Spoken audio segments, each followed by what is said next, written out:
Assalamualaikum warahmatullahi wabarakatuh. Hari ini saya akan membahas tentang biografi juga tentang seorang tokoh ilmuwan yang hampir sama dengan Darwin, dan dia bernama Pavlov.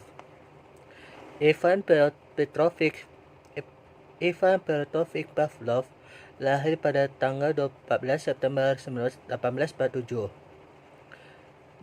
dan dia meninggal di tanggal 27 Februari tahun 1936. Dia adalah seorang tokoh fisiolog dan dokter dari Rusia. Ia dilahirkan di sebuah desa kecil di Rusia Tengah. Keluarganya itu dia pendeta. Keluarga dia mengharapkan dia seorang pendeta. Dia benar bersekolah di seminari teologi, dan setelah dia membaca teori Charles Darwin, dia bisa menyadari bahwa ia lebih banyak peduli untuk mencari ilmiah, dan sehingga ia meninggalkan seminari menuju ke Universitas Saint Petersburg. Jadi Ivan Pavlov ini, atau lebih dikenal Ivan Petrovich Pavlov, adalah seorang anak kecil yang lahir di Rusia. Maksud saya seorang fisiolog dan dokter Rusia, dan dilahirkan di desa kecil di Rusia. Dan keluarganya itu mengharapkan dia seorang pendeta. Dia nggak mau, kalau beliau tidak mau mengharapkan yang lain. Dia bersekolah di seminari teologi, dan dia selalu membaca buku-buku sana, dan membaca juga buku Charles Darwin, dan dia mengadari lebih banyak peduli untuk perjalanan ilmiah, dan sering lebih banyak dan setelah dia membaca Charles Darwin ini, dia lebih banyak peduli untuk melakukan pencarian ilmiah, dan meninggalkan seminari menuju pendidikan di Universitas Saint Petersburg. Dia belajar di sana. Dia belajar kimia dan fisiolog dan menerima gelar doktor pada tahun 1879. Dia melanjutkan studinya dan memulai risetnya dalam topik yang menarik baginya, yaitu sistem pencernaan dan peredaran darah. Karyanya pun terkenal dan diangkat sebagai profesor fisiologi di Akademi Kedokteran Kekaisaran Rusia. Jadi waktu si Pavlov belajar ke seminari, dia membaca buku Charles Darwin, dan dia tertarik dalam bidang teologi lebih dalam lagi, dan menangkan seminari tersebut, dan waktu dia mahasiswa atau remaja, dia melanjutkan pendidikan ke Universitas Saint Petersburg. Dia belajar kimia dan fisiologi dan menerima gelar doktor. Dia melanjutkan studinya ini bukan karena dia bosan dengan pendidikan sebelumnya, tapi dia lebih tertarik, lebih ingin mendalami lagi pelajaran tersebut. Dia belajar di sana, belajar fisiologi di sana, dia belajar kimia juga, dan lulusan dia menerima gelar doktor di sana, dan dia waktu selesai itu, dia mau semester 2, dia melanjutkan studinya. Dia memulai penelitian atau risetnya dan topik yang menarik baginya itu sistem peredaran darah dan pencernaan. Dan dia membuat buku, sehingga buku-buku karya-karya itu terkenal dan diangkat sebagai dia pun diangkat sebagai profesor fisiologi dari Akademi Kedokteran Kekaisaran Rusia. Karya membuat Pavlov memiliki reputasi sebenarnya bermula sebagai studi dalam pencernaan. Ia sedang mencari proses pencernaan pada anjing, khususnya hubungan intimal balik antara air ludah dan kerja perut. Ia sadar kedua hal itu berkaitan erat dan refleks dalam sistem saraf otonom. Tanpa air liur, perut tidak membuat pesan untuk memulai pencernaan. Pavlov ingin melihat bahwa rangsangan luar dapat mempengaruhi proses ini, maka ia membunyikan metronom, dan di saat yang sama ia mengadakan percobaan makanan anjing. Setelah beberapa saat, anjing itu yang hanya sebelum makan liur, saat mereka dan memakan makanannya akan mulai memakan air liur saat metronom itu bersara. Malahan jika tiada makanan ada pada Tahun 1903, Pavlov memberikan eksperimennya dan membuatnya refleks terkondisi. Berbeda dari refleks halus seperti Pavlov mengebut proses belajar ini sebagai contoh sistem saraf anjing membuka suara antara makanan pengkondisian. Ia juga menemukan bahwa refleks terkondisi akan tertekan bila rangsangan ternyata tersering salah. Jika metode bersuara berulang-ulang dan tidak lama karena anjing akan berhenti mengeluarkan duda.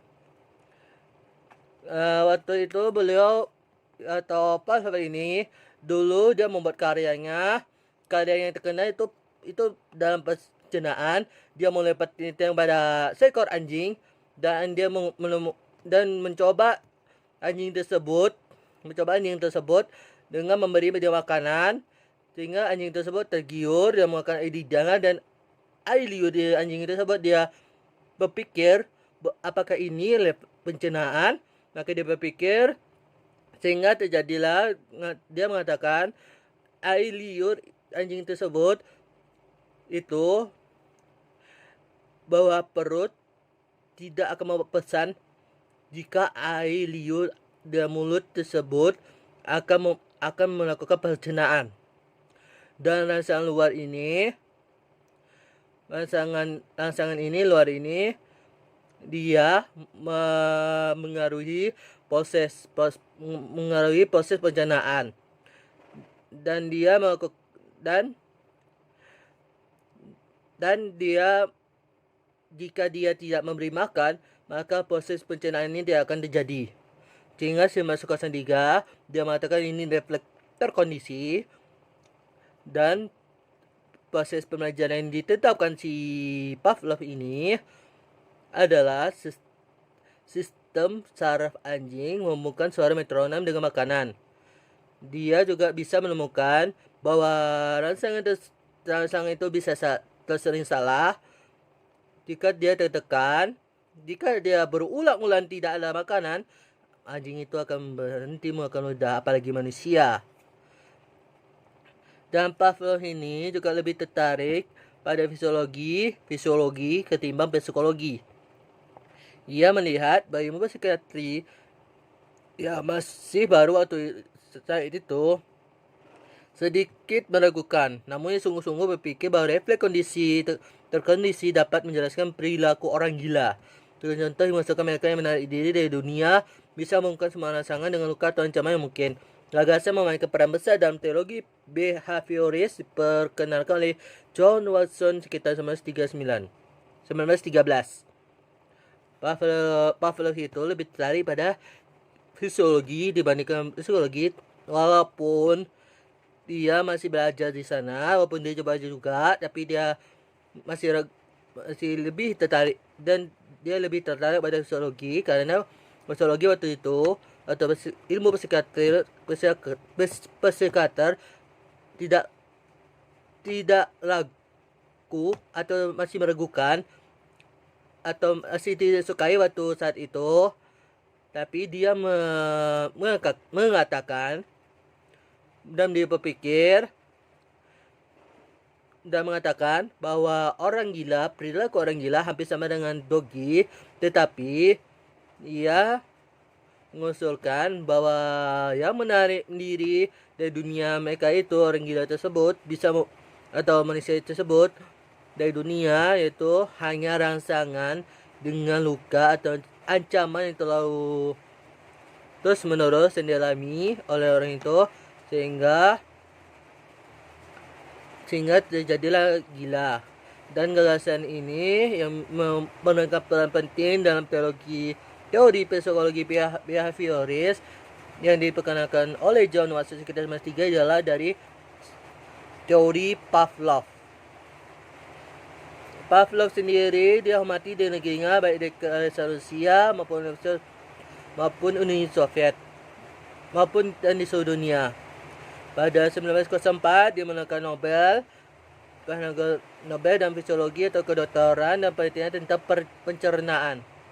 Ia ada orang terang-terangan dan sering bersilang pendapat dengan pemerintah Soviet dan hidupnya, tetapi karena reputasinya dan juga karena bangganya penduduk senegerinya kepada membuat terjaga dan penganiayaan. Ia aktif bekerja di laboratorium sampai kematiannya dalam usia 86 tahun. Pavlov ini merupakan seorang ilmuwan yang memperhatikan penelitian. Pavlov memandang bahwa ilmu pengetahuan sangat penting bagi kehidupan manusia karena dapat menjadi sarana belajar tentang berbagai masalah yang ada di dunia dan masalah manusia. Peranan dari ilmuwan menurutnya adalah untuk mengungkapkan rahasia alam sehingga dapat memahami hukum-hukum yang ada pada alam. Ilmuwan juga harus memahami bagaimana manusia itu belajar dan tidak bertanya bagaimana mestinya manusia itu belajar. Pavlov ini sering membatikkan dirinya untuk penelitian dan selalu memandang hampir sama dengan ilmu-ilmu lain seperti Albert Einstein dan lain memandang ilmu pengetahuan itu sangat penting bagi kehidupan manusia karena dapat menjadi sarana belajar tentang berbagai masalah yang ada di dunia dan masalah manusia.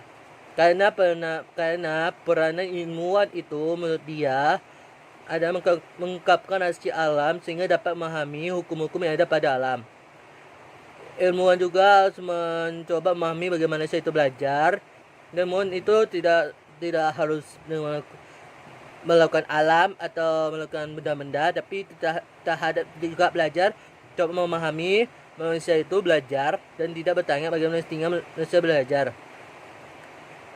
Adapun teori ini yang dikemukakan oleh Ivan Pavlov berdasarkan eksperimen yang sering disebut sebagai teori pembiasan klasikal atau klasikal kondisional. Pavlov merupakan seorang ilmuwan besar Rusia berhasil menggondol hadiah Nobel pada tahun 1909. Pada dasarnya, klasikal kondisional adalah sebuah proses pencipta refleks baru dengan cara mendatangkan stimulus sebagai terjadinya refleks tersebut. Pembiasan klasikal ini termasuk pada teori behaviorisme. Behaviorisme adalah pandangan yang mengatakan bahwa perilaku harus dijelaskan melalui pengalaman yang harusnya mati bukan karena proses mental. Menurut kaum behavioris, perilaku adalah segala sesuatu yang kita lakukan dan dapat dilihat secara langsung. Kata klasikal mengalami nama teori dari Pavlov. Dia digunakan bagi karya Pavlov yang dianggap paling dahulu di bidang conditioning atau pembiasaan dan untuk membedakannya dari teori conditioning lainnya. Selanjutnya, mungkin karena fungsinya teori Pavlov ini juga dapat disebut sebagai responden conditioning atau pembiasaan yang dituntut. Jadi, bagi kaum behaviorisme harus bangga juga terhadap Ivan Pavlov. Karena Ivan Pavlov juga mengukakan selain dari fisiologi, tapi dia juga mengukakan di psikologi dan mengukakan classical conditioning. Dan dia mengatakan juga sebagai responden conditioning. Dia mengatakan bahwa pembiasaan bahwa menurut dia behaviorisme ini pandangan yang mengatakan bahwa perilaku harus dijelaskan melalui pengalaman yang harus diamati, bukan dari proses mental. Pavlov ini seringkali membuat stimulus netral bersama dengan stimulus bersyarat atau berbeda dengan selisih waktu pemberian yang sangat sedikit dan juga menghentikan secara setempat. Proses tersebut biasanya disebut dengan pengondisian secara serempak atau simultaneous conditioning.